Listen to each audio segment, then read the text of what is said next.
rekan-rekan usia dimanapun berada, kembali kita mahasiswa dalam minggu terakhir ini akan menyelesaikan segala UAS mata kuliah yang ada di Unsia. Kiranya rekan-rekan semua yang sedang berusaha menyelesaikannya dalam akhir minggu ini bisa menyelesaikan dan mengumpulkannya dengan sesuai dengan yang ditentukan. Ya, pada materi hari ini saya mencoba mempresentasikan soal UAS yang diberikan oleh Bapak ya, Bapak dosen melalui mata kuliah data scan ya. Ini ada di kode IT 401 dan 405 gitu. Nah, yang menarik adalah soal UAS ini adalah tugas yang sudah diberikan oleh Bapak dosen sebelumnya ya. Sebelum UAS Bapak dosen memberikan sebuah tugas. Nah, tugas inilah yang menjadi soal UAS yang dimana kita disuruh mempresentasikan hasil daripada tugas tersebut. Seperti itu. Nah, sebelum saya mulai, izinkan saya coba memperkenalkan diri dulu. Seperti biasa ya, nama saya Heri Pasaribu ya. Saat ini mempresentasikan mata kuliah untuk data scan ya, seperti yang sudah saya buat sebelumnya. Ada di kelas item 401 dan item 403 untuk mata kuliah data scan ini ya. Nah, mata kuliah ini dipimpin langsung oleh Bapak Syahid ya, Abdullah SSI MKOM ya, di Universitas Cyber Asia, Unsia. Mungkin itu perkenalan singkat saya, yang dimana juga saya ini profesi saya sebagai product manager salah satu perusahaan mitra integrasi informatika member Metro Data ya. Saya ini juga saya sudah berkeluarga dan bertempat tinggal di Depok. Itu penjelasan riwayat singkat saya, perkenalan singkat saya gitu. Nah, kita masuk ke materi. Nah, di sini hanya satu soal yang diberikan oleh Bapak dosen ya, yang dimana kita membuat sebuah video presentasi bersama dengan kelompok jika memang berkelompok gitu ya, tentang tugas yang telah kita buat gitu. Nah, di sini saya memohon maaf yang sebesar-besarnya kepada Bapak dosen, yang dimana memang saya mengerjakan ini sendiri, tidak berkelompok. Kenapa? Karena memang dikarenakan masalah waktu gitu ya.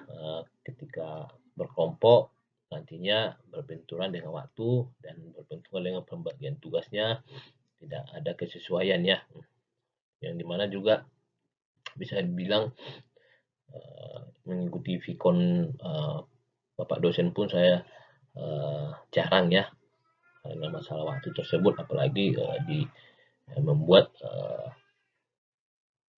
presentasi ini dalam berkelompok, takutnya akan membebani teman-teman yang lain seperti itu. Nah, pembagian waktu saya dalam bekerja, dalam berkeluarga juga, dalam mengurus anak-anak juga seperti itu ya. Hanya Bapak dosen bisa menerima apapun yang bisa saya mempresentasikan di dalam soal ini seperti itu. Nah, di sini kita bisa flashback ya ke belakang, apa sih tugasnya sebenarnya. Nah, tugas sebelumnya itu yang diberikan Bapak dosen itu kita disuruh memilih salah satu teknik ya, teknik dalam metode ya. Di sini ada regresi, ada klasifikasi, ada clustering. Nah, di tugas itu saya memilih klasifikasi. Nah, jadi materi presentasi ini hanya salah satu metode teknik klasifikasi yang akan saya presentasikan melalui datasheet sebuah jurnal yang sudah saya kembangkan, yang sudah saya tuliskan di dalam lembar jawaban soal seperti itu. Nah, salah satu percobaan data scan yang akan digunakan tentunya sudah seperti saya sebutkan tadi adalah klasifikasi ya, klasifikasi seperti itu. Nah, kita bisa lihat ya, apa sih klasifikasi itu? Ya, klasifikasi itu pengelompokan ya. atau fenomena berdasarkan pada karakteristik atau sifat-sifatnya yang serupa seperti itu. Nah, dalam berbagai konteks ya, dalam berbagai konteks itu klasifikasi itu bisa merujuk dalam beberapa hal. Di sini saya buat 4 ya, klasifikasi ilmu dalam ilmu pengetahuan, eh, dalam analisis data dan statistik, terus dalam sosiologi atau antropologi, terus klasifikasi dalam teknologi dan bidang teknologi informasi atau rekayasa seperti itu.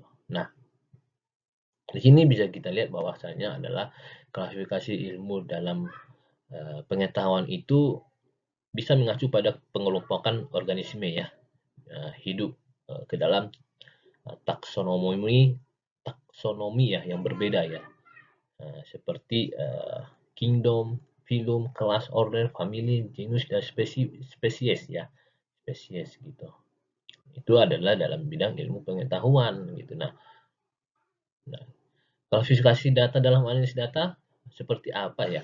Nah, prosesnya itu pengelompokan datanya ya kepada variabel gitu. Nah, dalam kategori atau pengelompokan ini berdasarkan pada nilai tertentu atau karakteristik yang dimilikinya gitu ya. Nah, untuk sosial ataupun antropologi ini klasifikasi yang bisa merujuk pada cara-cara masyarakat mengelompokkan orang-orang berdasarkan pada faktor-faktor seperti pengelompokan sosial ya, etnisitas, ras, agama ya, itu salah satu klasifikasi dalam sosiologi atau antropologi. Nah, bagaimana dengan teknologi dalam informasi atau rekayasa dalam perangkat lunak? Nah, di sini bisa dilihat bahwasannya klasifikasi ini digunakan untuk mengorganisasi data atau informasi ke dalam struktur yang lebih teratur untuk bisa mengelompokkan objek ya berdasarkan pada atribut tertentu gitu. Itu uh, adalah penjelasan-penjelasan daripada keempat klasifikasi ini yang dimana memang pada dasarnya adalah untuk bisa mempermudah kita pada pemahaman analisis ataupun manipulasi atas objek atau fenomena ya dengan cara mengelompokkannya berdasarkan pada kesamaan atau perbedaan yang sangat relevan itu gitu. Ini nah dalam tugas sebelumnya itu juga kita disuruh membuat sebuah laporan ya, di mana dalam laporan itu tentu kita memilih yang namanya klasifikasi ya. Dan di sini saya membuat sebuah laporan yang saya ambil daripada sebuah jurnal ya, sebuah dari datasheet ya, yang dimana judulnya ini adalah klasifikasi data penjualan pada supermarket dengan metode decision tree ya. Nah, di sini saya coba merangkum sesegak mungkin di dalam presentasi ini melalui judul yang sudah saya buat ini dan datasheet yang saya dapatkan daripada internet tentunya gitu ya. Oke, kita mulai ya pendahuluan ini ya. Pada bagian ini sebenarnya penulis menjelaskan latar belakang ya daripada masalah tujuan penelitian ya serta pentingnya klasifikasi data dalam penjualannya. Tentu konteks ini di dalam supermarket gitu ya. Nah, supermarket ini kan merupakan tempat perbelanjaan ya orang-orang yang bisa menyediakan berbagai kebutuhan kita sehari-hari ya, yang dimana juga termasuk sebagai ruang lingkup suatu penelitian, pertanyaan ya, metodologi ya, dan lain sebagainya. Nah, sebenarnya supermarket ini memiliki berbagai macam ya, berbagai macam produk ya, bermacam merek, berbagai macam cabangnya tentu banyak ya, sesuai dengan perkembangan daripada supermarket itu sendiri dan berbagai tipe pelanggan juga tentunya. Nah, klasifikasi ini merupakan pembagian ataupun pengelompokan suatu data gitu ya. Suatu data. Nah, ada juga berbagai macam teknik klasifikasi ya. Salah satunya yang sering dipakai itu dalam metode ini dalam judul ini adalah decision tree ya, decision tree gitu ya. Nah, metode penelitian bisa kita lihat ya, apa saja sih metode penelitian yang dilakukan ya. Di sini ada yang namanya pengumpulan data, ada proses penghapusan, ada proses ya normalisasi data dan proses pembagian datanya. Nah, di sini bisa kita lihat pemodelannya dan hasilnya gitu. Nah, metode ini adalah yang disebut dengan metode decision tree. Nah, apa itu decision tree? Nah, decision tree ini adalah metode yang menggunakan struktur pohon ya untuk menentukan urutan keputusan dan konsekuensi ya. Tentu tujuannya untuk memprediksi variabel respon atau outputnya gitu. Oke.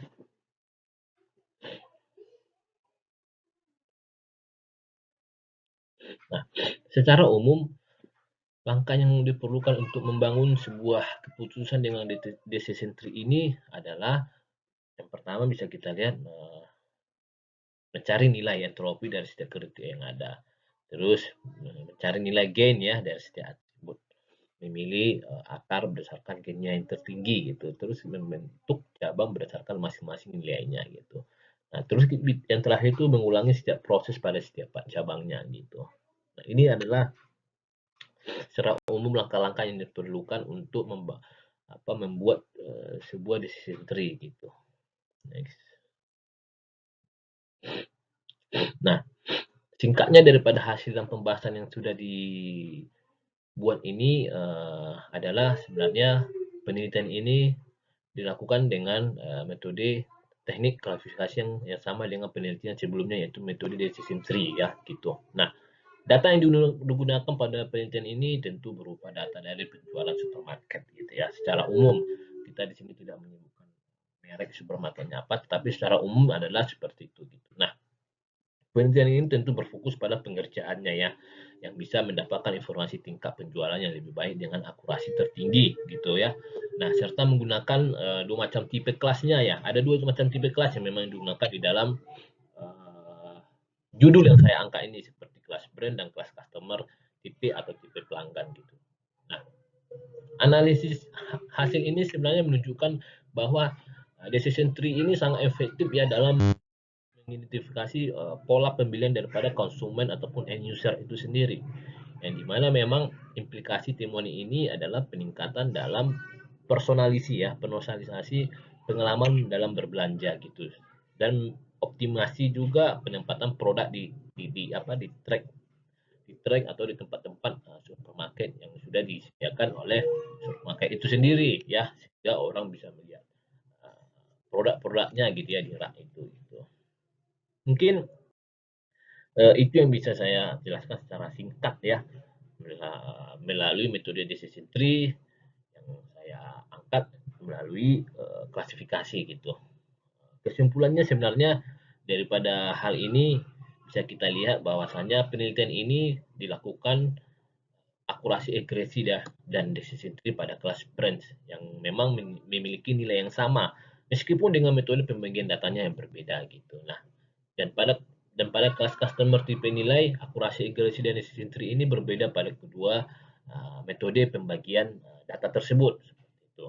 Mungkin ini adalah kesimpulan sederhana saya. Sebenarnya kalau rekan-rekan mungkin yang bisa melihat video ini ya dengan mungkin bisa judulnya yang sama, sebenarnya banyak hal yang bisa kita rangkum, bisa kita buat, bisa kita presentasikan lebih kompleks lagi seperti itu. Uh, ini penjelasan terakhir saya. Sebelumnya saya juga mengucapkan mohon maaf kepada Bapak Syahid jikalau memang saya banyak kekurangan dalam mengerjakan soal ataupun presentasi daripada UAS yang diberikan oleh Bapak Syahid. Dan saya juga mengucapkan terima kasih atas kesempatan yang diberikan kepada saya untuk mengerjakan semua soal, tugas, mulai dari tugas UTS dan UAS yang diberikan oleh Bapak Syahid. Kiranya kita semua dalam keadaan sehat selalu dan terima kasih.